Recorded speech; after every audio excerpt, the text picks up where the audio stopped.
ನಮಸ್ಕಾರ ಎಲ್ಲರಿಗೂ. ನಾನು ನಿಮ್ಮ ಪ್ರೀತಿಯ ರಾಯಚೂರು ಹುಡುಗಿ. ತಮಗೆಲ್ಲರಿಗೂ ಅಮ್ಮ ಅಡುಗೆ ಮನೆ ಯೂಟ್ಯೂಬ್ ಚಾನಲ್ಗೆ ಸ್ವಾಗತ ಸುಸ್ವಾಗತ. ಇವತ್ತಿನ ಸ್ಪೆಷಲ್ ರೆಸಿಪಿ ಏನಪ್ಪ ಅಂದರೆ ಈವ್ನಿಂಗ್ಗೆ ಸಖತ್ ಟೇಸ್ಟಿಯಾಗಿರುವಂತಹ ಒಳ್ಳೆ ಸ್ನ್ಯಾಕ್ಸ್ ರೆಸಿಪಿ ಮಾಡೋಣ. ಅದು ಯಾವುದು ಅಂದರೆ ಫ್ರೆಂಚ್ ಫ್ರೈಸ್. ಮೊದಲಿಗೆ ಈ ರೆಸಿಪಿನ ಮಾಡಲಿಕ್ಕೆ 5 ಆಲೂಗಡ್ಡೆನ ತೊಗೊತಾ ಇದ್ದೀನಿ. ಈ ಆಲೂಗಡ್ಡೆನ ಸ್ವಚ್ಛವಾಗಿ ತೊಳೆದು ಅದಾದಮೇಲೆ ಅದ್ರ ಮೇಲೆ ಇರುವಂತಹ ಸಿಪ್ಪೆನೆಲ್ಲ ನೀಟಾಗಿ ತೆಕ್ಕೋಬೇಕು. ಅದಾದಮೇಲೆ ನೋಡಿ ಈ ರೀತಿ ಅಡ್ಡಡ್ಡವಾಗಿ ಉದ್ದುದ್ದವಾಗಿ ಕಟ್ ಮಾಡ್ಕೊತಾ ಹೋಗಬೇಕು. ಆಲೂಗಡ್ಡೆನ ನೀವು ಎಷ್ಟು ತೆಳುವಾಗಿ ಕಟ್ ಮಾಡ್ತೀರೋ ಅಷ್ಟು ಚೆನ್ನಾಗಿ ಫ್ರೆಂಚ್ ಫ್ರೈಸ್ ಕ್ರಿಸ್ಪಿಯಾಗೆ ಬರುತ್ತೆ. ನೋಡಿ ಎಲ್ಲ ಆಲೂಗಡ್ಡೆನೂ ಸಹ ಇದೇ ರೀತಿಯಾಗಿ ಕಟ್ ಮಾಡಿಕೊಂಡು ಅದನ್ನು ಮತ್ತೊಂದು ಸಾರಿ ತೊಳಿಬೇಕು. ಅದಾದಮೇಲೆ ನೋಡಿ ಮತ್ತೊಂದು ಕಡೆ ಒಂದು ಬಾಣಲಿಯಲ್ಲಿ ನೀರನ್ನು ಸಹ ಕುದಿಲಿಕ್ಕೆ ಇಟ್ಟಿದ್ದೆ. ಆ ನೀರಿಗೆ ಸ್ವಲ್ಪ ಉಪ್ಪನ್ನು ಹಾಕ್ಕೊಂಡು ಅದಾದಮೇಲೆ ಮುಂಚೆನೇ ಕಟ್ ಮಾಡಿ ಇಟ್ಕೊಂಡಿರುವಂತಹ ಆಲೂಗಡ್ಡೆನ ಹಾಕಿ ಒಂದು 4ರಿಂದ 5 ನಿಮಿಷ ಕುದಿಸಿದ್ರೆ ಸಾಕಾಗುತ್ತೆ. ನೋಡಿ ಆಲ್ರೆಡಿ ಆಲೂಗಡ್ಡೆ ಎಲ್ಲ ತುಂಬ ಚೆನ್ನಾಗಿ ಬೆಂದಿದೆ, ಅಂದರೆ ಒಂದು 4 ನಿಮಿಷ ಅಷ್ಟೇ ಕುದಿಸಿರೋದು.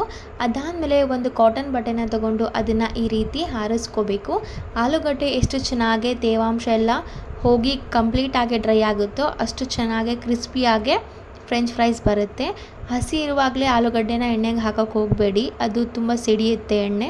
ಹಾಗಾಗಿ ಆಲೂಗಡ್ಡೆನ ತುಂಬ ಚೆನ್ನಾಗಿ ಡ್ರೈ ಮಾಡ್ಕೋಬೇಕು. ನಿಮಗೆ ಟೈಮ್ ಇತ್ತು ಅಂದರೆ 1-2 ತಾಸು ಫ್ರೀಝರಲ್ಲಿ ಕೂಡ ಇಡ್ಬೋದು. ಅದಾದಮೇಲೆ ನೋಡಿ ಮತ್ತೊಂದು ಕಡೆ ಒಂದು ಬಾಣಲಿಯಲ್ಲಿ ಎಣ್ಣೆ ತುಂಬ ಚೆನ್ನಾಗಿ ಕಾಯಿಸ್ಕೊಂಡಿದ್ದೆ.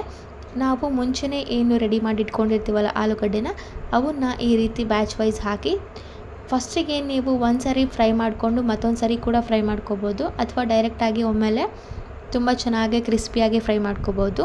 ನೋಡಿ ಎಲ್ಲನೂ ತುಂಬ ಚೆನ್ನಾಗಿ ಫ್ರೈ ಮಾಡಿಕೊಂಡು ಅದಕ್ಕೆ ಉಪ್ಪು ಖಾರ ಮಾತ್ರ ಹಾಕ್ತಿದ್ದೀನಿ.